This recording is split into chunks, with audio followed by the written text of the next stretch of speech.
보겠습니다. 창세기 18장 22절부터 33절까지 말씀입니다.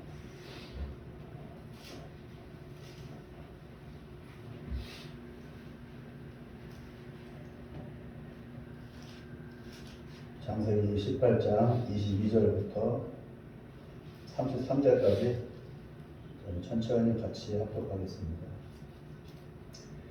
같이 읽겠습니다. 시작. 그 사람들이 거기서 떠나 소돔으로 향하여 가고 아브라함은 여호와 앞에 그대로 섰더니 아브라함이 가까이 나아가 이르되 주께서 이 의인을 악인과 함께 멸하려 하시나이까.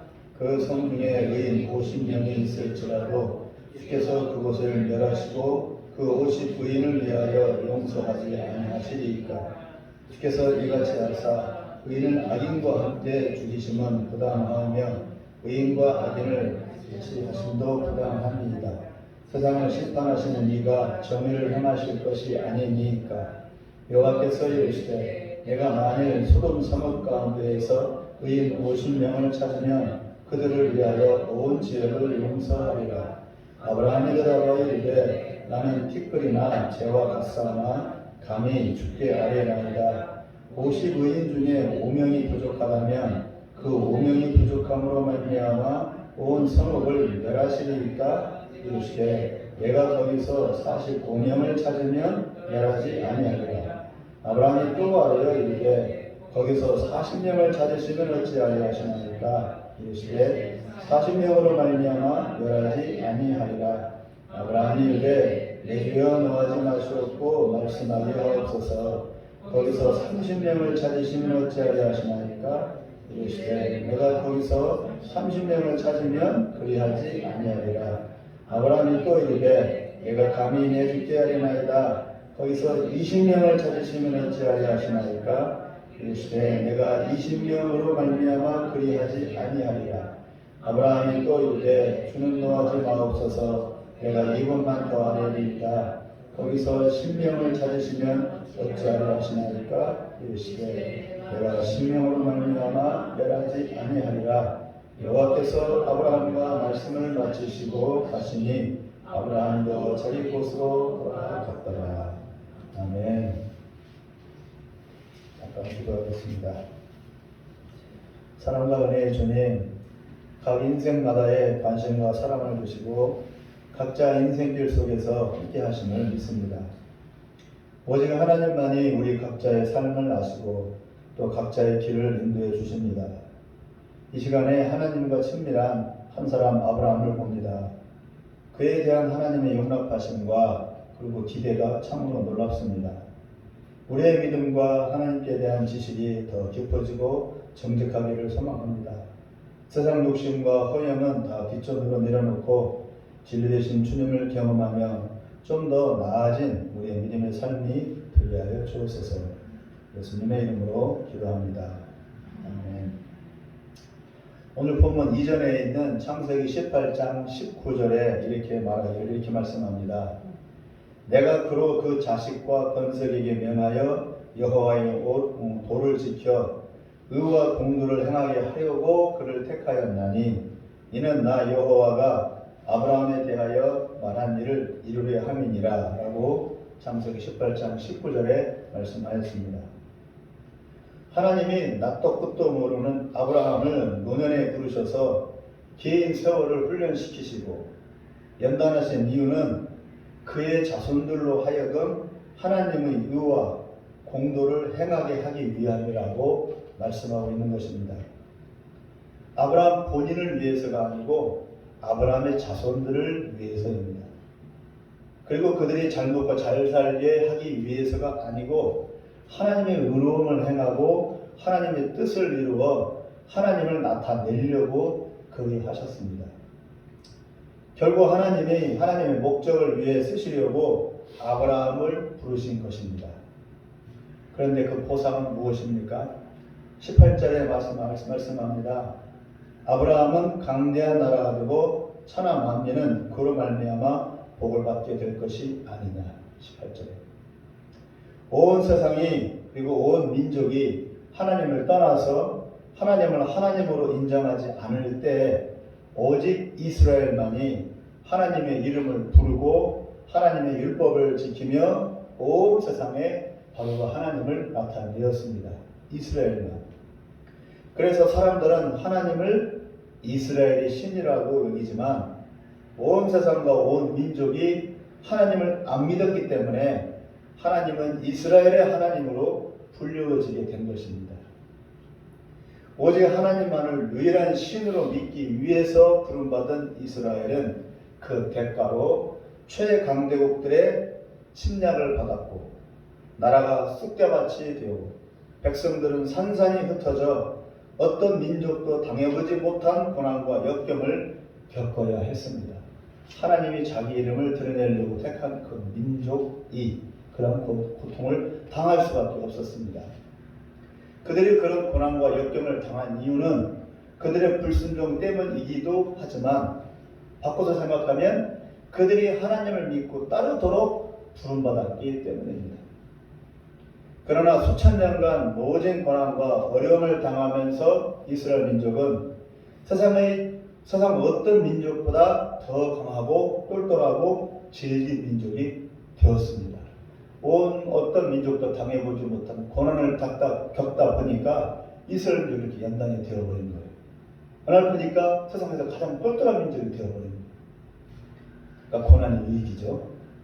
천하 만민은 그로 말미암아 복을 받게 될 것이 아니냐라고 했듯이 지금도 온 세상은 유대인들이 만들어 놓은 발명품들에 의해서 그 혜택을 받고 있습니다. 그러면 사실이에요. 그래서 지금도 이스라엘은 작은 나라이지만 세계를 움직이고 세계를 이끌어가는 민족과 나라임이 분명합니다. 이미 하나님이 그렇게 되리라고 약속하셨기 때문입니다. 하나님의 말씀은 결코 땅에 떨어지지 않고 결코 번복되지 않습니다. 세상 끝날까지 성경에 약속되고 기록된 말씀은 그대로 실현될 것입니다. 성경은 이야기책이 아니라 역사책이고 또 실제로 이루어질 하나님의 청사진입니다. 설계도를 보면 건물의 구조와 성질을 알 수 있듯이 이 성경을 보면 요동치고 변화무쌍한 이 세상을 이해할 수가 있고 또 어디로 어떻게 갈지를 알고 대처할 수가 있습니다.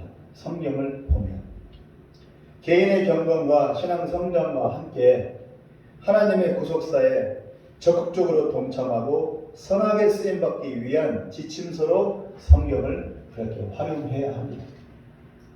다시 창세기 18장 17절에 자꾸 지금 거슬러 올라가고 있어요. 17절에 말하기를 여호와께서 이르시되 내가 하려는 것을 아브라함에게 숨기겠느냐고 하셨습니다. 즉 아브라함에게 미리 말씀하시고 하나님은 일하시고 움직이시겠답니다. 아브라함에게 먼저 말을 하고 아브라함이 뭐길래 전능하신 하나님이 아브라함에게 미리 말씀하시고 일하신다는 것입니까? 결국 하나님은 아브라함을 복주시고 한 민족을 만드는 게 목적이 아니라 그를 통해서 아담과 같은 중간 역할을 하시겠다는 뜻입니다. 사업장에서도 오너가 있고 직원들이 있으면 반드시 그 중간에 누가 있어야 돼요? 중간 관리자가 있어야 하듯이 일명 말하는 매니저가 있어야 하듯이 하나님은 아브라함을 세워서 세상을 경영하시겠다는 뜻입니다. 아브라함을 세워서 하나님 독단적으로 하지 아니하시고 그러므로 아브라함은 하나님이 세우신 아담이 다스리는 역할과 중간 관리자 역할을 못하여 온 세상의 질서가 깨지고 하나님의 리더십이 세상에 미치지 못하게 되었기 때문에 다시 아담 대신에 다시 아브라함을 세워서 중간 관리자인 아담의 역할을 첫 번째 아담의 역할을 하게 한 것입니다. 그리고 다시 그 아브라함의 역할이 이스라엘이라는 아브라함의 자손으로 이어졌고 다시 이스라엘의 지각체인 메시아 되신 예수 그리스도로 나타나 제2의 아담이라고 사도 바울이 그렇게 증언한 것입니다. 18절은 아브라함이라는 뜻이죠. 첫째 아담과 둘째 아담 사이에 누가 있습니까? 아브라함이 있고 그의 자손이 이스라엘 민족이 있는 것입니다. 그래서 19절에 의와 공도를 지켜 행하라고 신신당부한 것입니다. 하나님의 의와 공도를 지켜 행하지 않는다면 아브라함과 약속을 맺고 그 자손들이 이스라엘 민족을 이룬 의미가 없게 되는 것입니다. 반드시 아브라함을 따라 이스라엘은 세상을 향해 중간 역할, 중보 역할을 해야만 하는 것입니다. 그래서 성전에도 유대인들과 세상의 이방인들이 함께 기도하는 성전 마당이 있었던 것입니다. 유대인들만 기도하는 게 아니에요. 성전에서 이방인들을 와서 기도해라 라고 성전 마당을 만들어 놨어요. 다시 더 뒤로 가서 18장 10절과 14절을 읽겠습니다. 18장 10절과 10절 먼저 읽겠습니다. 시작. 그가 이르시되 내년 이맘때 내가 반드시 네게로 돌아오리니 네 아내 사라에게 아들이 있으리라 하시니 사라가 그 뒤 장막문에서 들었더라. 14절요. 시작. 여호와께 능하지 못한 일이 있겠느냐. 기한이 이를 때 내가 네게로 돌아오리니 사라에게 아들이 있으리라. 나이가 늙었건 생리가 끊어졌건 그것은 중요한 게 아닙니다. 하나님은 천지 만물을 만드신 창조주이십니다. 하나님이 그렇다고 하면 그렇게 되는 것입니다. 인간의 판단과 생각은 아무 의미가 없습니다. 왜 하나님은 그렇게 아이를 주겠다고 강조를 합니까? 이미 시간이 많이 지났는데 사자 이미 그러잖아요. 아브라함 100세, 사라는 90세. 어떻게 애를 낳아요? 그런데 하나님은 계속 주겠대. 줄게. 아니라고요. 지금 내 나이가 100세라고요. 제 아내가 90세라고. 할머니라고. 어떻게? 그런데 하나님은 아니야. 줄게. 왜 이렇게 강조를 할까? 지났으면 됐지. 이스마엘도 있고 뭐 다 있잖아요. 이제 종도 있고 수양아들 삼으면 되지. 아니래. 내가 준대 아들. 말씀대로 이루시는 하나님을 믿고 그 하나님과 함께 발을 맞추라는 뜻입니다.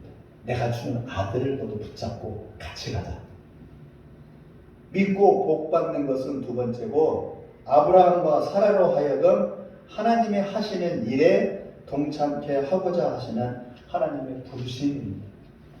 이 부르심이 얼토당토하는 부르심이잖아요. 어떻게 100세가 90세가 아들을 낳아요. 믿음으로 고백하지 않으면 이 하나님의 동참에 그 부르심에 동참할 수가 없는 거죠. 믿음이 아니고서는 아들 낳게 해줄게. 예, 아멘. 뭐 있어야 돼요? 믿음이 있어야 돼요. 90세 할머니가 애를 낳으면 믿음으로 반응하라 그거죠. 같이 하자. 조건은 믿음. 자꾸 안 된다고 하지 말고 전능하신 하나님이 하신다고 하니 믿고 적극 동참해서 하나님의 선한 일을 같이 이루어 아담이 잃어버린 그 역할을 회복하라는 것입니다. 하나님은 외롭습니다. 하나님은 마음이 타는 것 같습니다. 누군가 나서야 하는데 누군가 하나님의 뜻을 중간에서 이루어야 하는데 모두 자기 배만 채우고 자기 살 길만 잡고 있습니다. 회사를 세운 오너는 마음이 타들어갑니다. 직원들이 말을 안 해요. 지시를 내려도 지시하면 뭔지도 이해를 못하고 지시대로 안 해.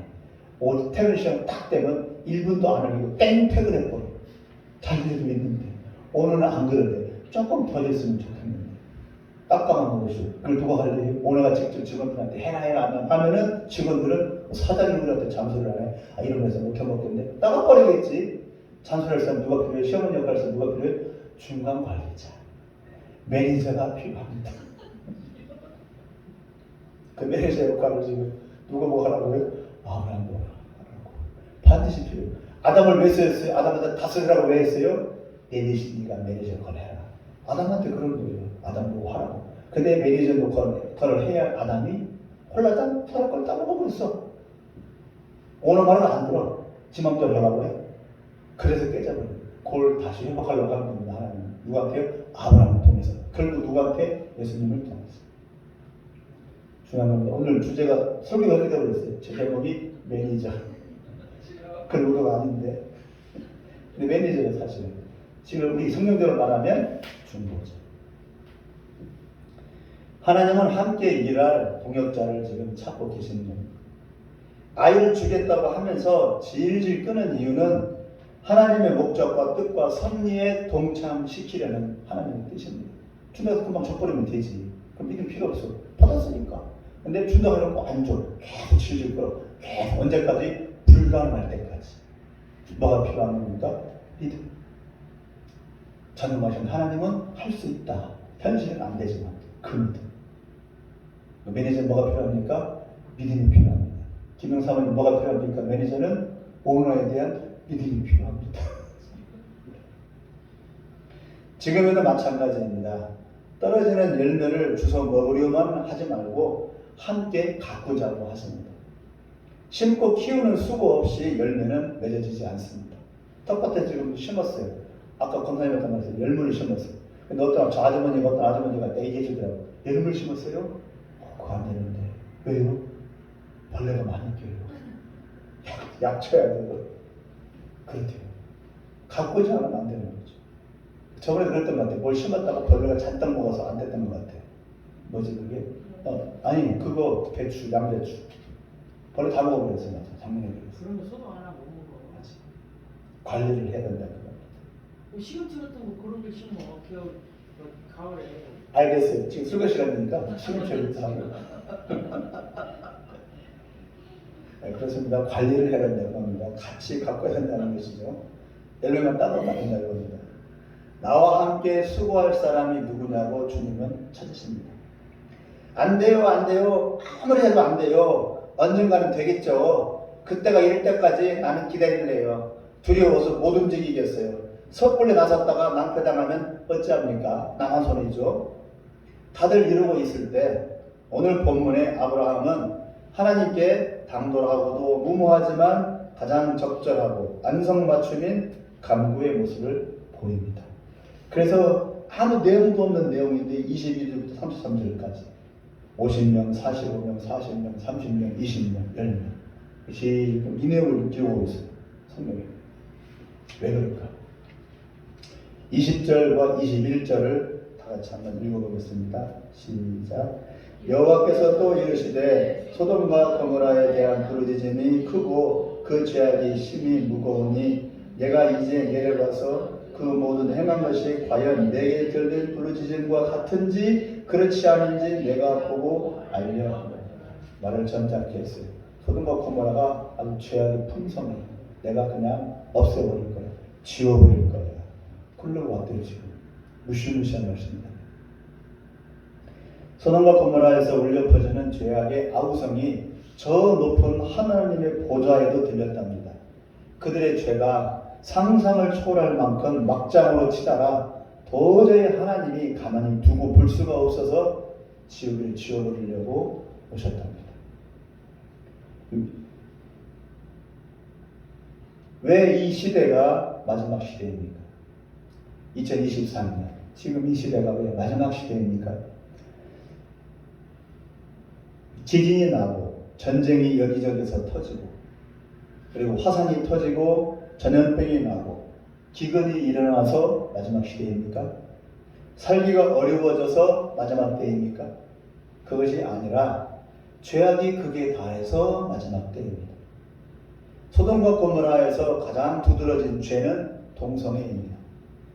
동성애 죄를 지어서 심판하려는 게 아니고 동성애를 할 만큼 죄악이 차고 차서 심판하려는 것입니다. 지금 시대의 동성애는 한 나라의 문제가 아니라 전 세계적인 문제입니다. 미국을 비롯해서 중국, 유럽, 아시아, 아프리카 모든 나라가 동성애를 찬성하고 지지하고 권장하는 법을 만들었습니다. 이름하여 차별금지법.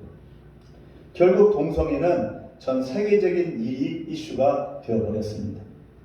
이것은 동성애에 오기까지의 가지가지의 수많은 죄들이 그 속에서 퍼질 만큼 퍼졌고 도무지 되돌릴 수가 없을 만큼 이빠이 찼다는 뜻입니다.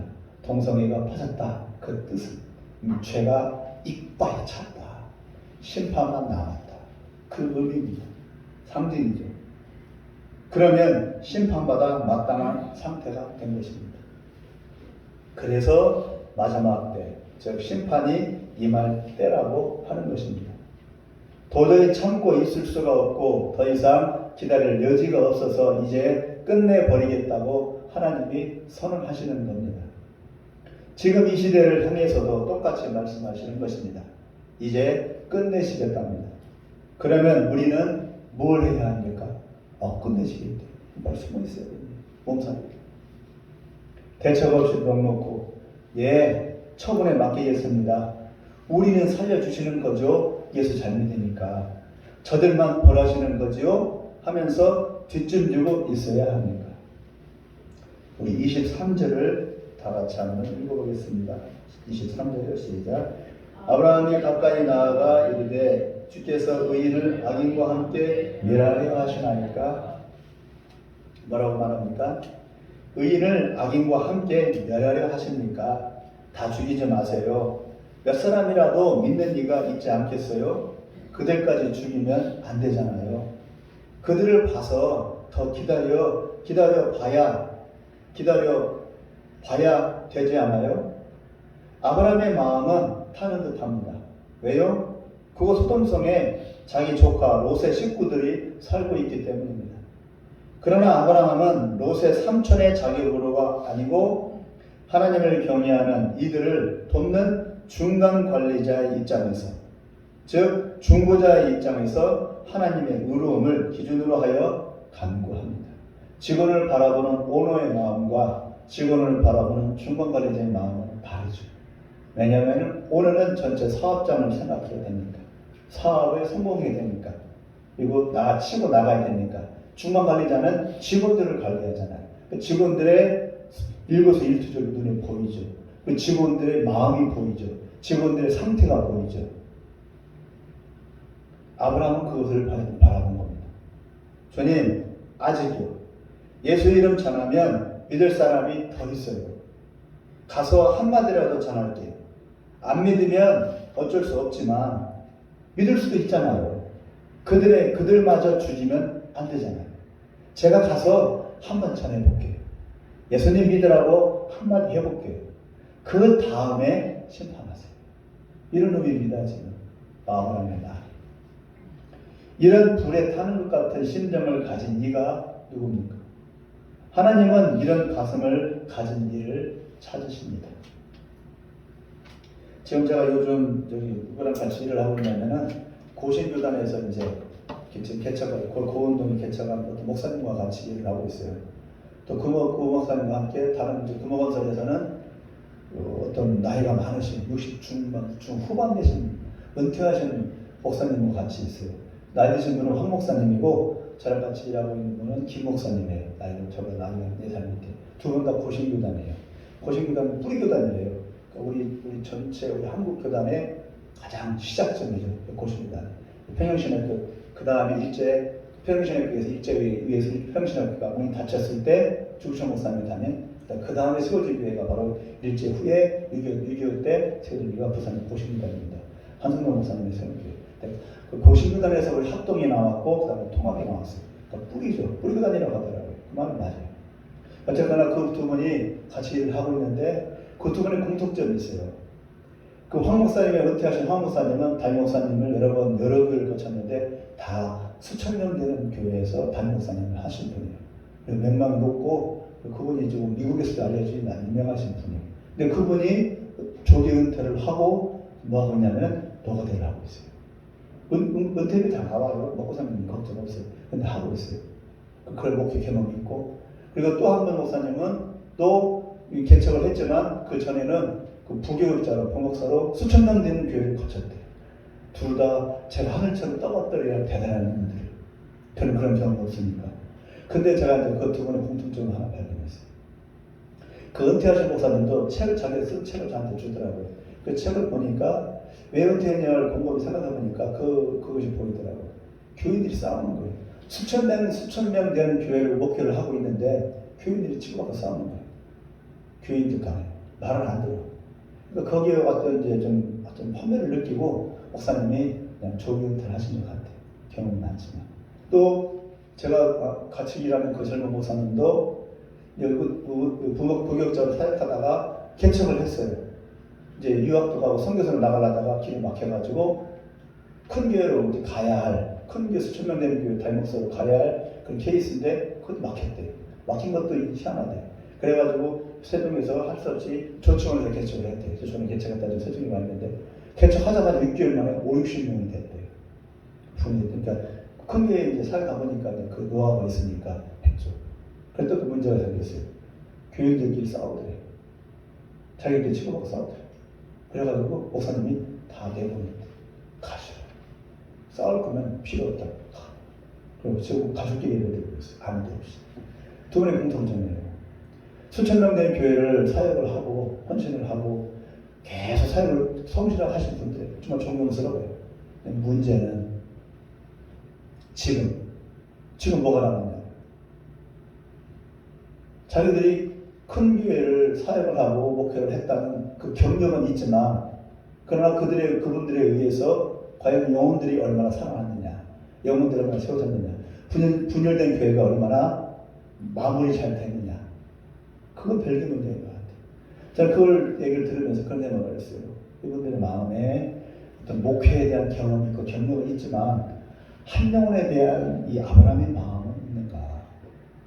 그건 좀 별개 문제인 것 같아요. 그 반대로 이제 이 독업선교사들을 비교해보면 그 사람들이 교회 건물이 없어요. 이 사람들은 몇 명 모여요. 가정에서, 지하에서. 그 한 영혼 바라보고 눈물을 흘려요. 이 독업선교사들. 비전 스코어를 받아보면 그래요. 한 영혼 바라보고 그 영혼들 생각해서 울어. 여기 있기 싫대. 만신년 돌아가서 빨리 돌아가고 싶대. 그 영혼들 눈에 밟혔어. 그 목사님들과 이 선교사들 비교해보면 비교가 돼요. 이 사람들은 한 명을 바라보는데 목사님들은 목회를 바라보는 거예요. 목회 경험. 이건 아닌 것 같아요. 아브라함의 마음이 지금 그런 것 같아요. 하나님께서 아브라함에 주신 마음이 그거예요. 한 영혼에 대한 마음. 그러니까 자기 경험, 내가 수천 명을 목회했다면 그건 아무 의미가 없는 거예요. 지금 뭐 하고 있냐고. 노고대하고 있잖아요. 지금. 영혼들 내편에 쳐놓고 자기 살겠다고 하고 있잖아요. 지금. 아무리 뒤에서 큰일을 하고 있다 할지라도 교회들 내보냈잖아요. 분열된 교회 놔두고 은퇴했잖아요. 지금 거기서 목숨을 걸었어야지. 저는 그렇게 봐요. 저라고 할 수 있겠느냐. 그건 두 번째 문제이지만 어쨌거나 목사라고 한다면 하나님께서 부르셨다면 그렇게 된다고 생각합니다. 냉정히 말해서 결국 실패하는 겁니다.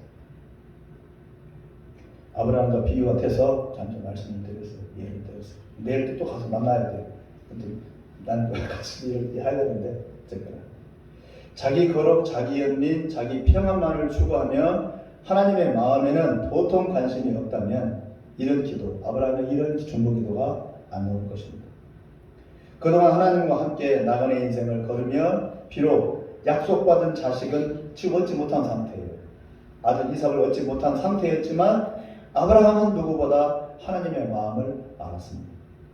실족하고 엎어지면 이렇게 세워주고 위기에 빠지면 도와주시면서 하나님은 끊임없이 아브라함에게 아들을 줄게 라고 약속을 계속 하셨습니다. 아니에요. 너무 늦었어요. 나이가 너무 들어버렸어요. 그리고 시간이 너무 많이 지났어요. 안 주셔도 원망 안 할게요. 첩의 자식도 있잖아요. 조카도 있잖아요. 순종 잘하는 똘똘한 종도 있어요. 괜찮아요. 안 주셔도 돼요. 라고 이해하려고 했지만 하나님은 굳이 아들을 주시겠다고 잊을만 하면 다시 말씀하시고 잊을만 하면 다시 그렇게 말씀하셨습니다. 왜요? 그 아들과 그 아들의 자손들을 통해서 이루고자 하시는 하나님의 뜻이 있었기 때문입니다. 온 세상을 구원하시고 자신의 형상대로 지음받은 수많은 인생들이 지옥불에 빠지지 않고 천국으로 인도받기를 원하시기 때문입니다. 이 문제는 아브라함 문제가 아니고 이스라엘 민족만의 문제가 아니고 온 민족에 대한 문제이기 때문에 왜? 하나님의 창조 회복의 문제이기 때문에 그렇기 때문에 중요한 겁니다. 그 아들과 그 자손인 이스라엘을 통해서 나오실 메시아 예수 그리스도에 의해서 온 세상이 구원받기를 하나님은 원하고 또 원하셨습니다. 오랜 기다림과 약속의 반복 속에서 아브라함의 마음에는 하나님의 구원에 대한 갈망을 알아갔고 이해해 갔습니다. 하나님의 마음은 어떤 마음인지 왜 자기를 부르셨는지, 왜 자꾸 아들을 주시려고 하시는 것인지, 그 아들을 통해서 뭘 이루려고 하시는지를 아브라함은 하나님의 마음을 알아가게 된 거예요. 아, 나만 구원받으려고 하는 게 아니구나. 내 자손들만 구원받으려는 게 아니구나. 하나님은 온 민족을 구원시키려고 하는 거구나. 그걸 아브라함은 알아가는 거예요. 왜냐하면 자기 자신이 구원이 없는 바벨론 제국의 우상들 속에서 부름받은 경험이 아브라함은 있었기 때문에 그 심령이 어떤 심정인지를 잘 아는 겁니다. 그 혼자만 부름받아 하나님을 경외하는 자가 되어봤기 때문에 하나님의 마음을 누구보다 잘 이해했습니다. 이것이 중보자의 마음입니다. 죄 많은 세상을 향한 하나님의 마음을 이해하고 중보 기도를 할 수 있는 이가 중보자입니다. 그냥 중보 기도한다고 중보자가 아닙니다. 이 가슴을 품어야 돼요. 가슴이 미어지는 가슴을. 예수님처럼 겟세마네에서 자기를 죽이는 기도를 할 수 있는 정도의 마음을 가져야 중보 기도가 제대로 나옵니다. 우리의 영원한 중보자 예수님이 이 마음을 품고 하나님의 뜻대로 우리를 위해서 기도하고 기어이 자기 자신을 십자가의 제물로 드렸습니다. 하나님의 이 마음을 품었기 때문에 가능한 일이었습니다. 십자가는 지옥불에 빠져 영원히 심판받을 인생들을 불쌍히 여겨서 자기 아들을 제물로 드릴 수밖에 없었던 하나님의 불타는 가슴을 보여주고 있는 증거입니다. 이 십자가가 하나님의 불타는 가슴. 제가 저번에 말씀드렸죠. 어떤 젊은 엄마가 아기를 깐난하게 하고 있는데 미천개가 지나가다 사람을 물려고 하니까 그 엄마가 자기 새끼를 깐난하게를 미친개한테 던져주고서 먹잇감으로 던져주고 그 사람을 구했다.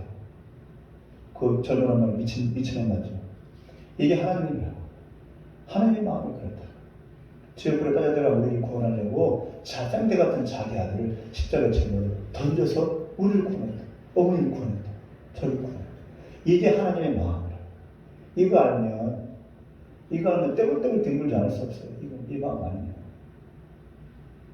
24절에 아브라함은 의인 50명이 있어도 벌하지 마소서, 멸하지 마소서라고 말합니다.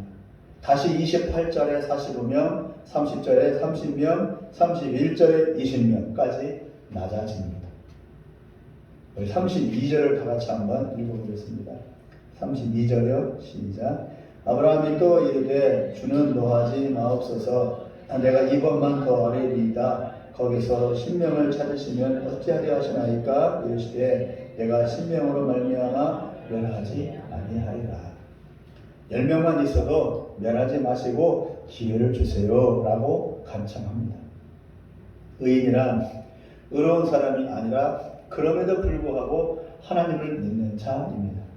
그 죄짓는 것에 참여 안 하고 하나님을 두려워하는 이가 의인입니다.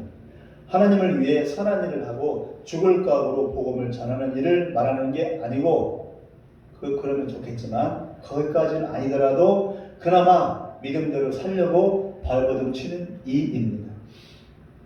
세상보다 하나님을 더 사랑하고 세상의 말보다 하나님의 말씀에 더 순종하려고 그래도 애쓰는 사람, 그것이 의인입니다. 회개하고 풍성하고 보기 좋은 화려하고 풍성하고 보기 좋은 소돔성처럼 이 세상은 더 좋아지고 더 화려하고 더 살기 좋고 더 윤택해져 갑니다. 세종을 보십시오. 얼마나 살기 좋습니까? 얼마나 살기 좋습니까? 반면에 얼마나 예수를 안 믿습니까? 살기 좋으니까. 그래서 하나님 믿는 거 살살하고 적당히 하라고 합니다. 세상에 살려면 즐길 것 즐기고 누릴 것 누리고 가질 것 가져야지. 노후도 준비하고 먼 훗날까지 자식들 잘 살게 하려면 준비해야지 라고 합니다. 인지상정이라 지당한 말이죠. 틀린 말은 아니지만 그러다 보면 차츰차츰 하나님은 잊혀져 가고 하나님의 마음 같은 것은 안중에도 없이 전혀 감동도 없고 감격해 하지도 않는 굳어버린 신앙이 되어 갑니다. 자기도 모르게.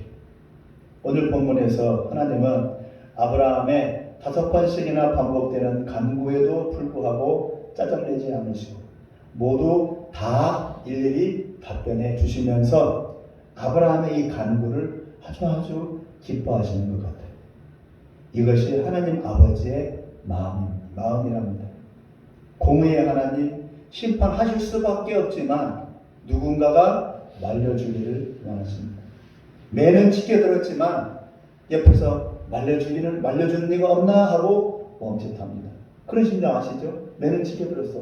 때리려고. 누가 좀 내 좀 잡아주면 좋겠어. 그런 심정 있잖아요. 그것을 아브라함이 알고 간절히 매달린 겁니다. 하나님한테 잡고 치지 마세요. 한 번 더 기회 주세요. 기울어져가는 세상입니다. 결코 세상을 사랑하거나 얽매이지 마십시오. 세상을 위해 눈물을 흘리며 불쌍히 여기고 기도하십시오. 이미 하나님의 심판의 칼날은 이미 여기까지 와 있습니다. 이 세상을 향한 칼날은 너무나 급한 시대에 살고 있습니다. 말씀을 맺겠습니다.